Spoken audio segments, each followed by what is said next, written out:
2026 সালের নির্বাচনের ফলাফল ঘোষিত হয়েছে। দীর্ঘ ১.৫ দশকেরও বেশি সময় পর বাংলাদেশের রাষ্ট্র ক্ষমতায় আসীন হয়েছে বাংলাদেশ জাতীয়তাবাদী দল বিএনপি। দেশজুড়ে চলছে উল্লাস, কিন্তু সাধারণ মানুষের মনে এখন প্রশ্ন একটাই, কেবল গতিবদল হবে নাকি ব্যবস্থারও আমূল পরিবর্তন ঘটবে? রাজনৈতিক প্রতিহিংসার সংস্কৃতি কি চিরতরে বন্ধ হবে? বিএনপি ৫১ দফার ইশতেহারে এমন কিছু চমকপ্রদ প্রতিশ্রুতি দেওয়া হয়েছে, যা বাস্তবায়ন হলে আগামী ৫ বছরে বাংলাদেশের চেহারা পুরোপুরি বদলে যেতে পারে। তবে কি এই পথ সত্যি মসৃণ, নাকি সামনে অপেক্ষা করছে বিশাল অর্থনৈতিক পাহাড়? বিএনপি তাদের নতুন যাত্রার শুরুতেই সবচেয়ে বেশি গুরুত্ব দিচ্ছে রাজনীতি ও গণতন্ত্রের ওপর। দলটি বলছে সংসদ হবে আলোচনার কেন্দ্রবিন্দু, আর বিরোধী কণ্ঠরোধের কালো অধ্যায় হবে চিরতরে বিলীন। তবে সাধারণ মানুষের নজর কেড়েছে তাদের ফ্যামিলি কার্ড প্রকল্প। প্রান্তিক ও নিম্ন আয়ের পরিবারগুলো সুরক্ষা দিতে প্রতি মাসে ২৫০০ টাকা অথবা সমমূল্যে নিত্য প্রয়োজনীয় পণ্য সরবরাহের অঙ্গীকার করেছে বিএনপি। লক্ষ্য হল গৃহিণীদের মানসিকভাবে শক্তিশালী ও ক্ষমতায়িত করা। এবং এখানে উঠছে সবচেয়ে বড় প্রশ্ন, সরকার এত বিশাল অঙ্কের টাকা কোথা থেকে জোগাড় করবে? যদি নতুন করে টাকা ছাপানো হয়, তবে কি দেশে মুদ্রাস্ফীতি বা জিনিসের দাম আরও বেড়ে যাবে?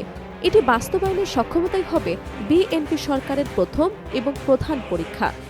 কৃষকদের জন্য বিএনপি নিয়ে আসছে কৃষক কার্ড, যার মাধ্যমে ভর্তুকি, সহজ ঋণ এবং ফসলের ন্যায্য মূল্য নিশ্চিত করা হবে।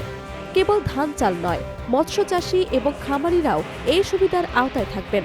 অন্যদিকে স্বাস্থ্য খাতে দুর্নীতির লাগাম টানতে দেশব্যাপী ১ লাখ স্বাস্থ্যকর্মী নিয়োগের পরিকল্পনা করা হয়েছে, যাদের বড় অংশই হবেন নারী। তারা ঘরে ঘরে গিয়ে স্বাস্থ্যসেবা দেবেন এবং মানুষকে রোগ প্রতিরোধে সচেতন করবেন। শিক্ষা ব্যবস্থায় বিএনপি আনতে চায় আমূল পরিবর্তন। মুখস্থ বিদ্যার বদলে কর্মমুখী শিক্ষা, প্রাথমিক পর্যায়ে মিড ডে মিল এবং শিক্ষক শিক্ষার্থীদের প্রযুক্তি নির্ভর সহায়তা দেওয়ার প্রতিশ্রুতি দেওয়া হয়েছে। এই সংস্কারগুলো যদি সঠিকভাবে বাস্তবায়িত হয়, তবে গ্রামীণ অর্থনীতিতে এক বিশাল বিপ্লব ঘটে যেতে পারে। তরুণ প্রজন্মের দীর্ঘদিনের দাবি পেপাল চালু করার বিষয়টি বিএনপির ইশতেহারে বড় জায়গা পেয়েছে।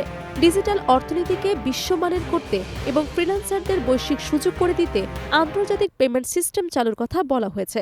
পাশাপাশি ব্যাংক লুটেরারদের ধরা এবং দুর্নীতি বন্ধের কঠোর বার্তা দিয়েছে দলটি। তবে বিশ্লেষকরা বলছেন, বিএনপি যদি সত্যি পরিবর্তন চায়, তবে তাদের প্রথম পরীক্ষা হবে নিজেদের দলের ভেতরকার দুর্নীতিবাজদের বিরুদ্ধে ব্যবস্থা নেওয়া। ব্যাংক ঋণ ও দ্রব্যমূল্য নিয়ন্ত্রণে সরকার কতটা কঠোর হতে পারে তা নির্ভর করবে তাদের রাজনৈতিক সদিচ্ছার ওপর। খালি কোষাগার আর আন্তর্জাতিক চাপের মুখে বিএনপি কতটা শক্ত থাকতে পারে, সেটাই এখন দেখার বিষয়। বিএনপির এই ৫ বছরের পরিকল্পনা যেমন আশাব্যঞ্জক, তেমনি চ্যালেঞ্জিংও বটে। পরিবেশ রক্ষায় ১০,০০০ কিলোমিটার খাল খনন থেকে শুরু করে ১৫ কোটি বৃক্ষরোপণ, তাদের প্রতিটি পদক্ষেপই এক নতুন করে বাংলাদেশের স্বপ্ন দেখায়। তবে স্বপ্ন এবং বাস্তবতার মাঝে দাঁড়িয়ে আছে এক বিশাল ব্যবধান। বিএনপি কি পারবে তাদের এই ১২টি বড় প্রতিশ্রুতি রক্ষা করতে, নাকি ৫ বছর পর কেবল স্লোগানই বদলাবে, মানুষের ভাগ্য নয়? Desk report, Dhaka.